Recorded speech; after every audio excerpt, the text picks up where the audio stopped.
পথ নিৰ্মাণকাৰী এজিএছ কোম্পানীৰ মৈমতালি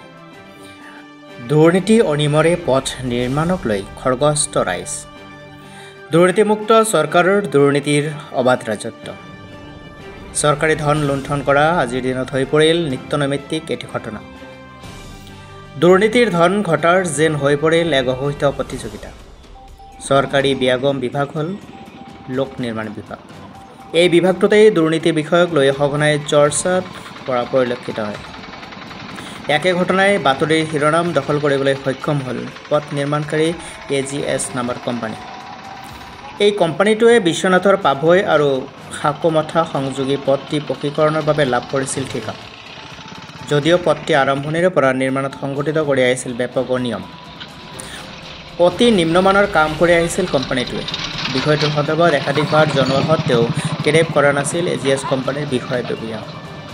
আনহাতে পাভৈ আঞ্চলিক ছাত্ৰ সন্থাও নিম্নমানৰ কাম কৰাক লৈ তীব্ৰ অসন্তুষ্টি প্ৰকাশ কৰে এনে অনিয়মৰ মাজত হোৱা কাম কোনোপধ্যে মানি লোৱা নহয় বুলি সদৰি কৰে পাভৈ আঞ্চলিক ছাত্ৰ সন্থাৰ সভাপতি প্ৰহ্লাদ মিলিয়ে কামৰ গাফিলতি কৰা এজিএছ কোম্পানীৰ মৈমতালি চৰম সীমাত অতিক্ৰম কৰা স্বাভাৱিকতে ক্ষুণ্ণ হৈ পৰে আচৰি বিষয়ববীয়া আনকি এজিএছ কোম্পানীৰ কৰ্মকাণ্ডক লৈ অনুজ্ঞাপত্ৰ বাতিল কৰাৰ দাবী জনাই পাভৈ আছুৰ সভাপতি প্ৰহ্লাদ মিলিয়ে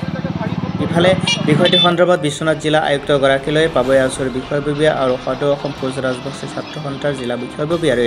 অভিযোগ দাখিলৰ পাছত তাৎক্ষণিকভাৱে উপস্থিত হৈ উক্ত পথছোৱা পৰিদৰ্শন কৰি ঠিকাদাৰক ধমক দিয়ে সঘনাই কামৰ বুজ লোৱা হ'ব বুলি জনাই দিয়ে আয়ুক্তগৰাকীয়ে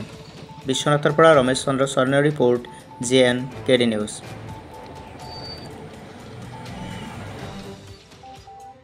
সেই বিষয়ে আমি নকওঁ আপোনালোকে গোটেই আমাৰ যিটো ৰাস্তা আছে সেই ৰাস্তাটো আপোনালোকে চাই পেলাই আপোনালোকে দেখিছে গোটেই ৰাস্তাটো উধৰ পৰা মুধলে অকল বোকা আৰু কেৱল বোকা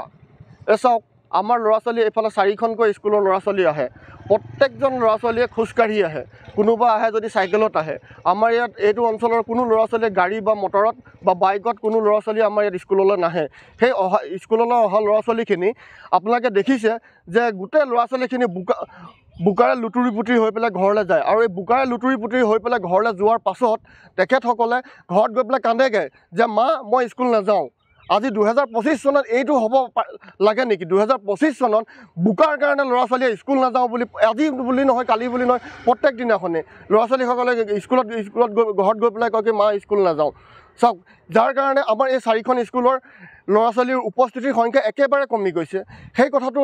যিসকল ঠিকাদাৰে এই কামটো হাতত লৈছিলে সেই কথাটো তেখেতসকলে বুজি পাব লাগিছিলে যে ল'ৰা ছোৱালীখিনিৰ কথা বাকীটো আমাৰ হস্পিটেল আছে হস্পিটেললৈ অহা যোৱা কৰা বা ক'ৰবালৈ ফুৰিবলৈ ওলাই যোৱা মানুহ বা কৰ্মসূত্ৰে বাহিৰলৈ যোৱা মানুহখিনি মই কথা নকওঁ বিশেষকৈ স্কুলীয়া ল'ৰা ছোৱালীখিনিৰ কথা কৈ পেলাই মই আপোনালোকক দেখিছোঁ আপোনালোকে দেখিছেও আহি পেলাই নিজে দেখিছে যে কেনেকৈ লুতুৰি পুতুৰি হৈ পেলাই স্কুল যাবলগীয়া হৈছে গতিকে আমি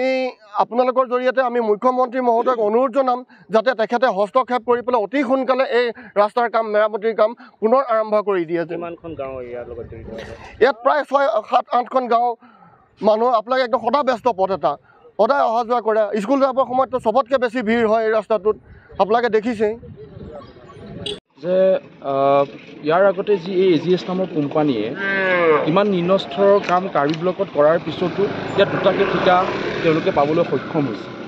পোনপ্ৰথমে আমি বিভাগীয় কৰ্তৃপক্ষক ইয়াৰ বাবে আমি দাবী উত্থাপন কৰিলোঁ মাননীয় আয়ুক্ত মহোদয়ক আমি অৱগত কৰিলোঁ গোটেই বিষয়টো আৰু ইয়াৰ লগে লগে এটা কথা আমি ক'ব লাগিব যে ইয়াত যি ধৰণে নিম্ন স্তৰৰ কাম হৈছে তেওঁলোকে একো হাই হুৰুমি একো ভালদৰে কাম নকৰে তেওঁলোকে অত্যন্ত নিম্ন স্তৰৰ কাম কৰি গোটেই ৰাস্তাটো বৰবাদহে কৰিছে একো ভাল কাম কৰা নাই আৰু সেই বিষয়ক লৈ পেলাই কালি আমি আয়ুক্ত মহোদয়ৰ ওচৰলৈ গ'লোঁ আয়ুক্ত মহোদয়ৰ ওচৰত যোৱাৰ লগে লগে তেওঁলোকৰ এজিএছ নামৰ কোম্পানীটোৰ যিসকল ইয়াত কৰ্মী আছে তেওঁলোকে তাৰপিছত ততাতৈয়াকৈ গোটেই বিষয়বিলাক তেওঁলোকে আগবাঢ়ি আহি গোটেই কামবোৰ কৰিবলৈ চেষ্টা কৰিলে তাৰপিছতো কিন্তু ইমান নিম্ন স্তৰৰ কাম হৈছে মাননীয়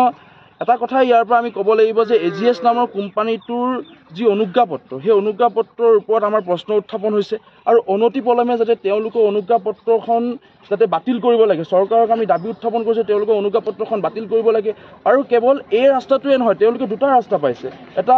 আমাৰ এই পাভৈৰ পৰা হাকুমুঠা সংযোগী পথ আৰু ইয়াৰ পিছতে পাইছে লক্ষ্মণ বস্তিৰ পৰা আমাৰ বৰপাম সংযোগী পথ। সেই দুটা পথ পাইছে, কিন্তু এইটো পথৰ যি কি নহওক অলপ হ'লেও কাম হৈছে, কিন্তু লক্ষ্মণ বস্তিৰ যিখিনি পথ সেই পথ কিন্তু এতিয়াও কিন্তু কাম বন তাৰ হোৱা নাই। গতিকে আমি মাননীয় আয়ুক্ত মহোদয়ৰ জৰিয়তে মাননীয় মুখ্যমন্ত্ৰীলৈ দাবী উত্থাপন কৰিছোঁ যে অনতিপলমে এই AGS নামৰ কোম্পানীৰ যি মালিক হাৰলাল কাইক যাতে তেওঁৰ ওপৰত যাতে মাননীয় মুখ্যমন্ত্ৰী মহোদয়ে তদন্ত কৰিবৰ বাবে আমি পাভৈ আঞ্চলিক ছাত্ৰ সন্থাৰ তৰফৰ পৰা আমি দাবী উত্থাপন কৰিছোঁ। এতিয়া কিমান দিন হ'ল কাম বন্ধ হৈ থাকে? কাম বন্ধ হৈ থকা প্ৰায় 1.5 মাহ হৈছে। 1.5 মাহ কাম বন্ধ হৈ থকা আজি 1.5 মাহ দিন হোৱাৰ পিছতো তেওঁলোকে কোনো ধৰণৰ গা লৰা নাই। ইয়াত ছাত্ৰ ছাত্ৰী যেতিয়া এজাক বৰষুণ দিওঁতে গোটেই পানীৰে ভৰি পৰিছে, পানী ভৰি পৰি পেলাই গোটেই তেওঁলোকে ইয়াত বিভিন্ন দুৰ্ঘটনা পতিত হৈ বিভিন্ন আপোনাৰ